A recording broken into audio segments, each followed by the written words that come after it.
देखिए, आज हम लोग देखते हैं अगला क्वेश्चन कि लुप्त संख्याओं को ज्ञात करें।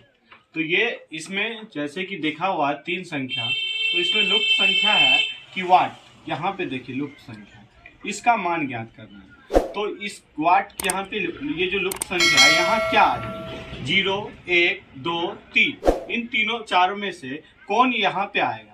तो उसे प्राप्त करने के लिए हमें इन दोनों को सॉल्व करना होगा और जो इन दोनों में जो सॉल्यूशन बैठेगा वही यहाँ पे होगा। इन सब को जोड़ते हैं पहले। तो 5 + 5 + 5 और +5, 5 5 10, 5 15, 5 20, टोटल 20 होता है। तो 20 को हम ऐसे लिखते हैं 2 + 0 = 2। तो इसके बीच में 2 आया। इसी तरह हम इसमें देखते हैं 4 + 4 + 4 + 4, तो 4 + 4 + 4 + 4, इन सबको जोड़ते हैं तो 4 + 4 8, 8 4 12, 12 4 16। तो 16 को हम ऐसे लिखते हैं 1 + 6 = 7। तो इसके बीच में 7 है। तो इसी तरह हमें इनका आंसर निकालना है। तो पहले इन चारों को जोड़ेंगे और जोड़ने के बाद जैसे कि 3 + 3 + 3 + 3, तो 3 + 3 6, 6 3 9 और 9 3 12।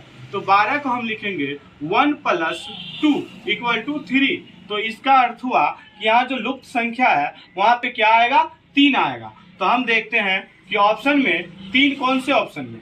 तो पहला ऑप्शन ए में 0 है, बी में 1 है और सी में 2 है और डी में 3 है। तो इसका अर्थ यह हुआ कि लुप्त संख्याओं के स्थान पर 3 आएगा।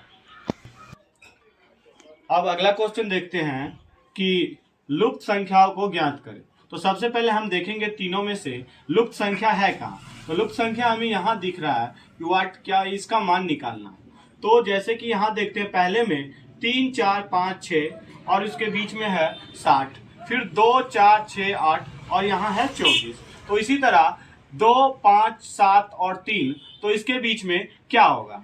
तो इसे हम प्राप्त करने के लिए पहले हम इन दोनों को सॉल्व करेंगे और इन दोनों को सॉल्व करने के बाद जो मान आएगा, जो नियम यहाँ लगाएंगे वही नियम यहाँ लगा करके इसका मान ज्ञात करेंगे। तो पहले हम लोग देखते हैं कि 2 यहाँ पे 3 4 5 6 है। तो इनको हम ऐसे लिखते हैं 3 4 5 और 6 और इन सब का हम एलसीएम निकालेंगे।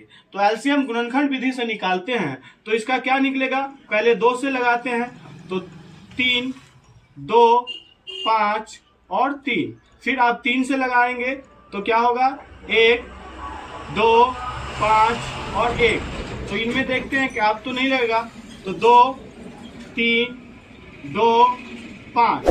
अब इन सबको गुना करते हैं तो 2 3 6, 6 दूनी 12, 12 पंचे 60। तो यही 60 इस बीच में है। तो इसी तरह हम इसका ज्ञात करेंगे कि 2 4 6 और 8 और इनका भी एलसीएम निकालते हैं। तो 2 से लगाएंगे 1 2 3 4, फिर 2 से लगेगा 1 1 3 2, अब तो नहीं लगेगा तो 2 × 2 × 3 × 2, और फिर इसे गुना करते हैं तो 2 दूना 4, 4 3 12, 12 दूनी 24। तो ये संख्या हमें 24 इसके बीच में है। तो हमें अब क्या है कि इनका भी हमें क्या निकालना होगा? एलसीएम। तो 2 5 7 और 3 का एलसीएम निकालेंगे। तो हमें इनमें दिख रहे हैं कि 2 5 7 और 3 में कोई भी ऐसा गुणनखंड नहीं है जिससे इसमें हम लगा सकते हैं।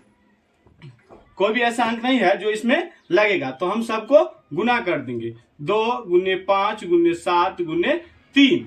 तो आप गुना करते हैं 5 दूनी 10, 10 7 70 और 70 तिया 210। तो ऑप्शन आप देखते हैं हम, और 210 किस ऑप्शन में है? तो ए में 90 है, बी में 180, सी में 200 और डी में 210। तो इसका अर्थ हुआ इस क्वेश्चन का आंसर 210 हो जाएगा। यहाँ लुप्त स्थान पे 210 लिखाएगा। अगला क्वेश्चन देखते हैं, 3 नंबर क्वेश्चन है कि लुप्त संख्याओं को ज्ञात करें। तो लुप्त संख्या है कि यहाँ पे हमें लुप्त संख्या की मान ज्ञात करना है। तो पहले त्रिभुज में देखते हैं कि इसका शीर्ष 3 4 और 5, फिर इसका है 4 5 6 और 7 5 2। तो इन दोनों में पहले इन दोनों को हम सॉल्व करते हैं, उसके बाद वही नियम यहाँ पे लगा करके ये लुप्त संख्याओं का मान ज्ञात करेंगे। तो देखते हैं, पहले इनका करते हैं कि इनको इससे गुना करते हैं और फिर इनको इससे गुना करेंगे जो संख्या आएगा। तो उसी तरह देखते हैं, वो अगर हम 3 गुने 4 और 4 गुने 5 करते हैं तो 4 तिया 12 और 12 पंचे 60। इसको हम 10 से भाग कर देते हैं तो 0 कट गया तो ये 6 बचा, तो इसका अंदर यहाँ बीच में 6 आया। इसी तरह यहाँ देखते हैं, इन सबको गुना करते हैं, 4 5 4 गुने 5 गुने 6, 4 5 20, 20 छक 120, और इसको भी हम 10 से भाग देते हैं तो 0 कट गया तो आंसर 12 आया, तो इसके बीच में 12 है। तो इसी तरह हम इसमें देखते हैं, इन सब तीनों को गुना करेंगे, 7 गुने 5 गुने 2, तो 7 5 35, 35 दूनी 70, और इसे हम फिर 10 से भाग करेंगे तो आंसर आता है 7। तो इसका अर्थ हुआ कि लुप्त स्थान पे कितना मान आएगा, 7 आएगा। तो ऑप्शन में देखते हैं कि 7 किसका मान है। तो ए में है 2, बी में है 3 और सी में है 7। तो इसका अर्थ हुआ इस लुप्त स्थान में 7 आएगा, तो इस क्वेश्चन का आंसर सी हुआ।